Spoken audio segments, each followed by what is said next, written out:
Hello guys and welcome to Quipoin. So in the last video we saw and we discussed about the border and outline. We looked into what are the difference of border and outline and we grasped the basic concept of border. Now in this video we are going to learn about the box model in CSS. We have already covered the basics of margin, padding and border now. So it's time to jump into the box model, which is one of the most important aspect of CSS. So without any further delay, hit that like button, subscribe to Quipoin and let's get started. Now the first question arises is what is this box model? As you all know, every element in CSS is in the shape of a box. Okay, so box model basically defines or it basically structure the web page and it tells us how the web page is structured and divided. Consider this as our web page and clearly you can see there are several boxes and it is divided into something called margin, border, padding and content. We already have looked on what is margin, border and padding. Now, if you're new to this video and directly watching this CSS box model, you can go to the previous video and learn about the margin, border and padding. And those who have already watched and know what is margin, border, padding, let's start. Now, here in the image, you can see the first thing that comes in the web page is our content. So the first box or the very first thing in the web page is content. Then comes the padding. The distance between border and the content is padding. And after padding comes the border. And then comes the margin. And what is margin? Again, the distance between the web page and the border is the margin. So this is how box model defines the structure of a web page. Let's open our VS Code and see it more clearly. So what I'm going to do here is I'm going to create a div class. Okay, I'm going to create a div class called box. I'm going to create a div class called box and I'll just write here, let's say box model in CSS. Okay, and here you can see our in live environment, the box model in CSS has appeared. Now, what is padding, border and margin in real sense? Here you can see there is nothing, but let's see. Okay, let's run this in the browser and here you can see we have our box model in CSS. Now what I'm going to do is I'm going to inspect this page and here you can see clearly that how our box model is shown. I'll just increase it in case. Okay, now what I'm going to do is I'm going to here and I'll just write dot box. Okay, and I'll give it a background color. Let's say I'll give it a background color of beige and then I'll give it a border. Let's give a border 5px which will be solid and yeah, okay, so solid black. So this is our basically we have created a web page with box model in CSS and a border and a background color. Now if I go to compute it, now here if I go to body and then the div class and here you can see basically I can see all, I can just change temporary and see how it looks in the terminal here in the inspect page. Now here you can see there is a margin. Okay, this is our content. If I basically select my content that is inside the padding, it is of 18 pixel, 18.4 pixel. The content is of 18.4 pixel. Then comes padding. There is no padding currently. And then comes the border of 4.8 pixels. Okay. So this is what we selected, right? If you go to here, we selected a 5 pixel border. So this is our 4.8 pixel border and this is our content of 18.4 pixel. Now, what if I give a height? What if I give a height to it? Let's say we give a height of 200 pixel. Okay. And let's change the color is and make it a bit dark. Okay, and we'll just save it. So now you can see here I have given it a height of 200 pixel. So you can see my content is now 200. Okay, so it becomes 200. My border is 4.8 pixel. And now what we are going to do is we are going to give it a margin. So I hope you are getting it. My innermost part is the content, as you can see as I select here. So this is my content. There is no padding now, and then comes the border, which is 4.8, and then comes the margin. So what if I give it a padding? Let's give it a padding. Let's give it a padding of, let's say, 20 pixels, and let's give a margin of 20 pixels, and we'll just save it and let's go. Okay, so now you can see that there is a margin of 20 pixel. Now comes the margin. Okay, you can see here the colored area that I have selected from the cursor. If I take my cursor here, so this is my margin. Then comes my border, that is 4.8 pixel. Then comes the padding. You can see that I gave a 20 pixel of padding. So what is padding? The distance between the content. Okay, so this is my content and this is my border.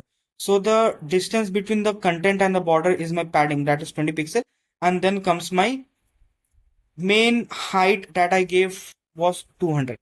So this is basically how the content is divided, or how the elements are divided in a web page. Now, if you want to calculate the total height or the total area that I have created now is basically 200 plus 20 plus 20, 40 is 240, and then 5, 5, 10 or 4.8, 4 point whatever this comes, and then 20, 20. So this is the total height. This is the total height of the element. In height of the element, we do not include the margin. We just include it till the border. So it will be 240 plus 20, which will come to 260. So my total height of the element is 260. Now there is something called box sizing. There is something called box sizing. And what is this box sizing? Let's see. I have selected box sizing border box. Now let's see what is this. So as I selected the box sizing, here you can see my height reduced to 150. So here you can see my content height reduced to 150. Now why this happened? I gave a height of 200 pixels here in the height, but the height reduced to 150 when I added this. But initially when this was not here, my height became 200. Okay, my height was 200 pixel, but when I added this line, when I added this line here, so the height reduced to 150. But here is the catch. You can see if I add this 150 plus 40 plus 10, so it's become 200. It become total of 200. This is the most important thing in the CSS called box sizing. What this box sizing does is it tells the CSS that the total height given is 200 pixels, but it should be according to the border box. Now, what does this mean? This means simply when I use a box sizing border box, that means the total height that I mentioned before. How to calculate a total height? Total height is calculated by adding the content, padding and the border. So the total height will be 200 pixel rather than just the content height. So that is box sizing and border box. So if you add 150 plus 40 plus 10, so it will be 200. But if I change it to content box, then what will happen? It will become 200 again, because content box tell only the height of content will be regarded as 200 pixel. This is the difference between content box and the border box in border sizing. Now, what I'm going to do is I'm just going to copy it, Control plus C, and I'm going to paste it, Control plus V, and I'm going to give two classes to it. Okay, now what I have done is basically I have created two boxes. Okay, and what I'm going to do here is I'm going to just style the model one better, and I'll just save it. You can see red and purple color has been given to both of the boxes. Now here you can see I have given the margin of 20 px, and they both have a common class box. So what does this mean? This mean that this box should have a padding of 20 pixels, and this box should have a padding of 20 pixels, and it should be from all the four direction. You can see I have it should have the padding from all the four direction. But why this is 20 pixel? If the box 1 have a 20 pixel padding and box 2 have a 20 pixel padding, so there should be a total of 40 pixel padding, but still there is a 20 pixel padding. This is a very important concept in CSS that is called margin collapsing. Okay, that is called margin collapsing. So what does this state is, when there are two elements adjacent to each other, okay, when there are two elements adjacent to each other, one with the higher margin will be applied. So here it had a margin of 20 pixels. It had a margin of 20 pixel. So it took only one margin that was the highest. If in this case we only had 20 pixels, so it took the 21 pixel and it applied to it.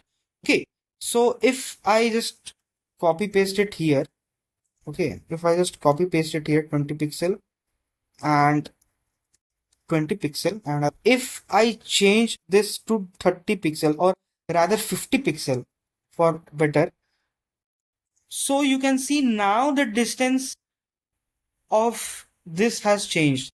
Now the distance between these two box has changed because it took the margin that had the greater value. Here in case it took 50 pixels. So this is the concept of margin collapse. So I hope you understood about the box model in CSS. Now, if you have any query, you can go and read the box model tutorial that we have uploaded. We have really covered all the parts. You can go and solve exercises in the box model also. We have uploaded exercises for you. If you have any difficulty in solving exercises or not understanding with the video or the tutorial, you can write your query in let's discuss section. You can post your thoughts here and we will be answering all your questions here. And thank you. In the next video, we will be discussing about the responsiveness of the website and few of the background color properties. And please stay tuned with us. It is going to be very interesting lecture for the CSS. And if you don't want to miss anything, just subscribe to Quipoin. And thank you for watching this video.